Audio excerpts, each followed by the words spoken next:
Hey, it's Kelly Mack. It's Makeover Mondays, being brought to you by Cows to Hair, and we are so excited to give back to breast cancer patients and also breast cancer survivors. All during the month of October, we're providing free customized wigs or sew-ins with Cows to Hair. Human hair, 100% all human hair, and we're doing makeup and we're doing dinner gift cards and all types of good stuff just to give back and show our love and appreciation for breast cancer survivors and current patients. So with me right now, a current patient, and all I can say first and foremost is you look amazing, Tammy. Thank you. I feel amazing. You look great. And you know, Tammy and I have actually known each other since 2014. Yes.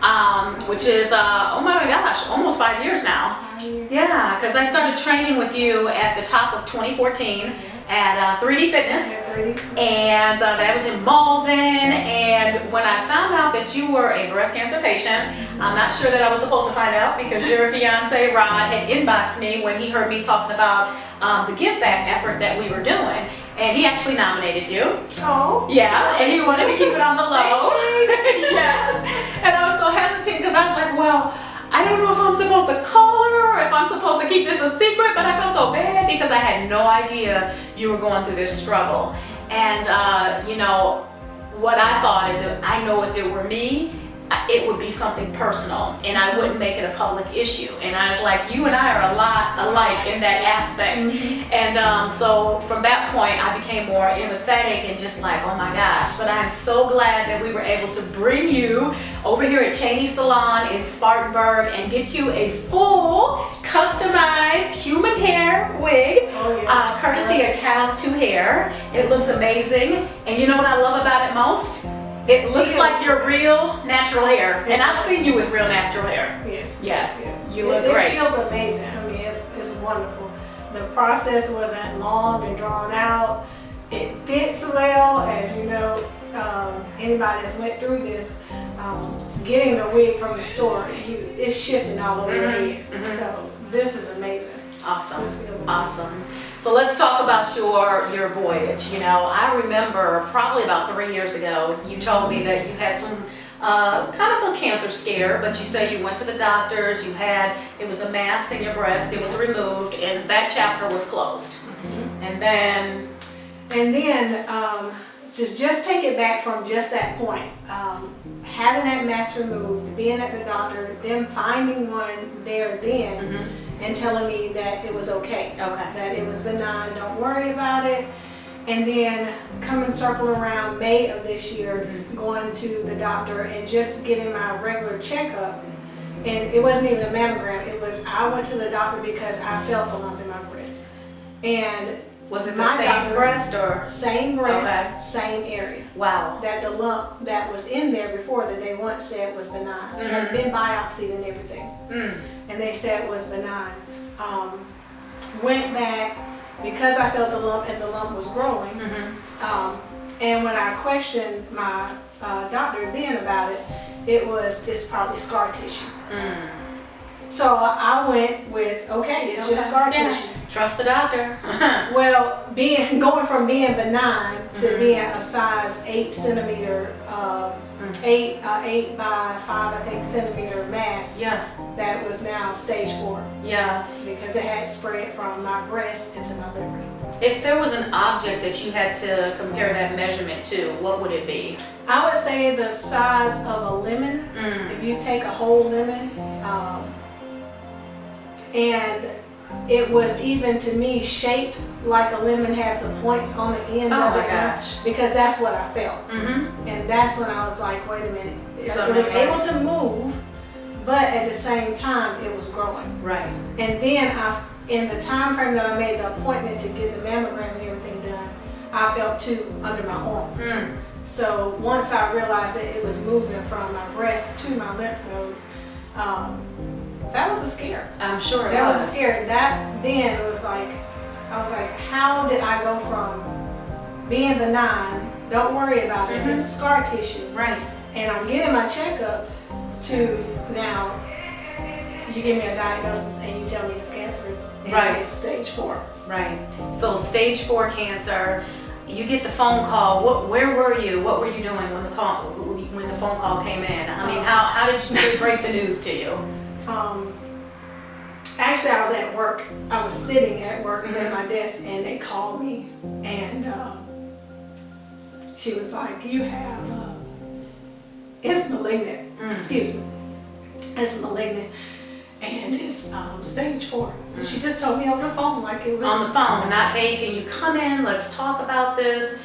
Just, did the same doctor treat you the second time as the first time? No, I changed doctors. You did change doctors. Good. I thank God for that. Yes, Definitely. I actually changed doctors even after I was diagnosed.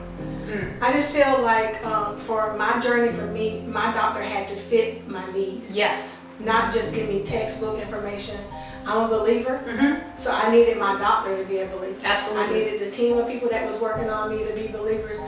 So I knew somebody else that had went through this, and they suggested someone, and he's been amazing ever since. I go to him, and I talk to him about what he can do medical-wise, but I also talk to him about natural products, nutrition, and stuff like that. Right.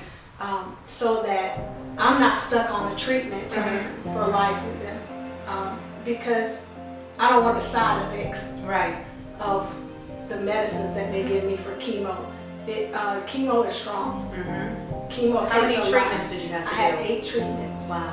And what were, talk about it. We've heard about the effects of chemo, but you just went through it. You just finished your 8th treatment. What happened? My first treatment, it was okay. I was like, okay, you can get through this. Dealing with cancer, it's more of a mental thing. In the beginning, the first diagnosis for me, when I first got diagnosed, it was a mental thing for me. I had to accept what they were saying, but know who my creator is. And I had to automatically go with what my creator said. I had to know. What did he say? He told me I'm a survivor. He told me I shall live and I shall not die. So I had to automatically go into that mode of God is my strength. I am strong because of him. And so them giving me that diagnosis and going to my treatments, my first 2 to 3 treatments was okay. But then as a woman who had a lot of hair, standing in my bathroom one morning and just going like this over my sink, and all of my hair coming down in my sink. It takes you to another place. It takes you to another place, because you can be strong and you can look strong and you can feel strong, but that's in your area, like in my little comfort zone. But to know that now people saw me or could see me, and I'm not a person that wants people to look at me and be, oh, you're sick, oh, let me. Because I know the pain that they feel when they love me and they just want to take some of my pain away. But at the same time, when my hair came out, it was like, who is she? All my life I've had long hair. Yes, you have. You have. And we had a joke in the back, and we're gonna make this lighten the moment because we're both in tears. But you saw the movie Nappily Ever After. Yes. And that was a lifesaver, a game changer for you. When I saw Nappily Ever After, I was like, own it. Just own your truth. Yep. Own your truth, Tammy. Go ahead. Embrace that the hair is not there, because the hair didn't make you. And the show ain't gonna break you. Oh my goodness. And I think though, for me, going through the treatments, losing my hair, my support system is amazing. Yes. My fiance, Rod Dogan, he changed up everything. He helped with my nutrition, I went to a chiropractor, didn't go just to my oncologist, I went to a chiropractor for nutrition also. So I take supplements, and then I have my daughters are amazing.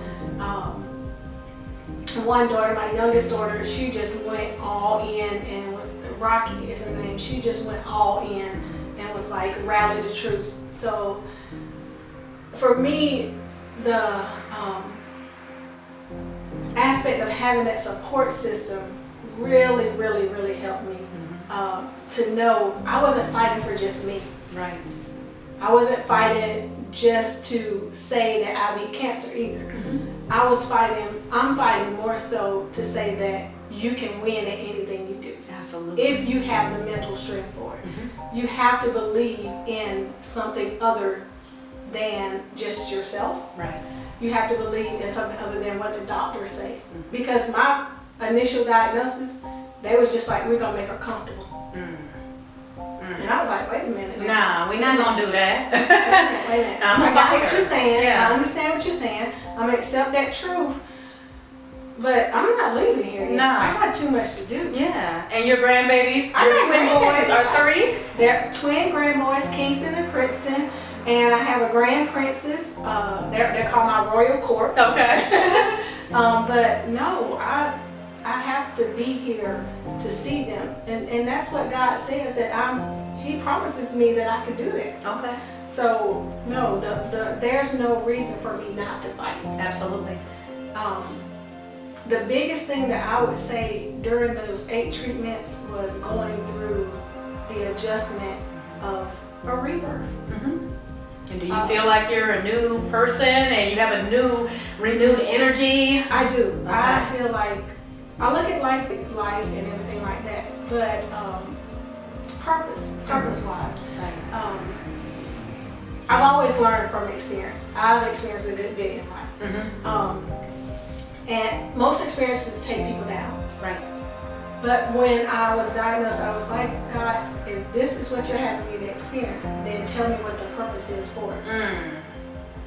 So if this is what you want me to experience, tell me the purpose for it, and I'll do whatever you tell me to do with it. So it gave me a new purpose in life. I mean, for me, being in fitness, like I said, I own a gym. Me and my fiance own a gym, 3D Fitness. We've been in business for 9 years, and people see me as the fit person. Right. What's to think that someone looking at me thinking I'm fit, and then this is what I'm diagnosed with now? Right.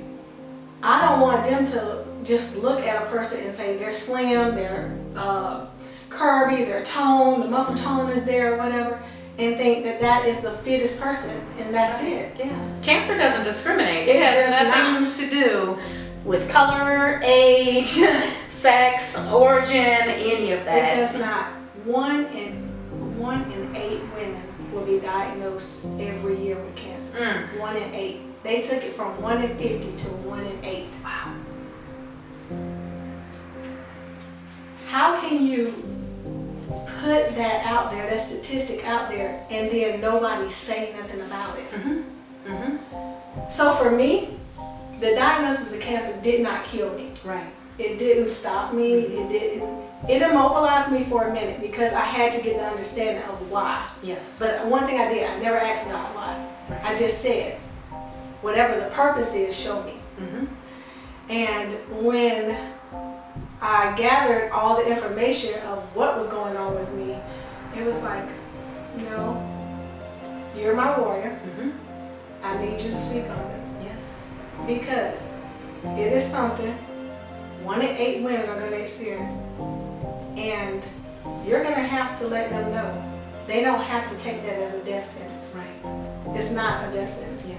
I think the mind is a powerful thing. I've always believed that, you know, and a lot of times you have to believe in order to achieve and receive. Yes. And I think a lot of times people believe too much in the doctor and the diagnosis instead of themselves and God and His Word as well. You know, so for that woman out there fighting or going through it, whether or not it's breast cancer or just something life-changing where they feel like all hope is gone, what is the most powerful thing that you could say to them right now? Accept your truth, but believe in your faith. Your faith is bigger than your fear for whatever it is. Whatever the obstacle, whatever the life change is, your faith is bigger than your fear, and that is how you win. I love it. Thank you so much for sitting down and speaking with me. We appreciate you. We appreciate Cal's 2 Hair.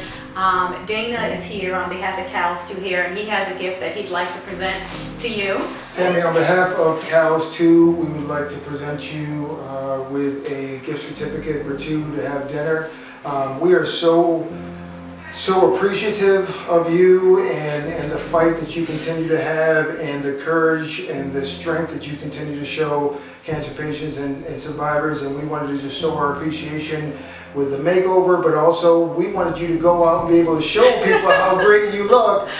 So that is a gift certificate for you to go out with your loved one to have some dinner as well. So thank you so much. Thank you. And congratulations on the makeover. Thank you. Well, we thank you for joining us today. Again, big shout outs to Cal's 2 Hair, sponsoring Makeover Mondays. Big shout out to our patient, soon to be survivor, Yes. Tammy Foster. Yes. And she's in Greenville, 3D Fitness. Look her up online as well.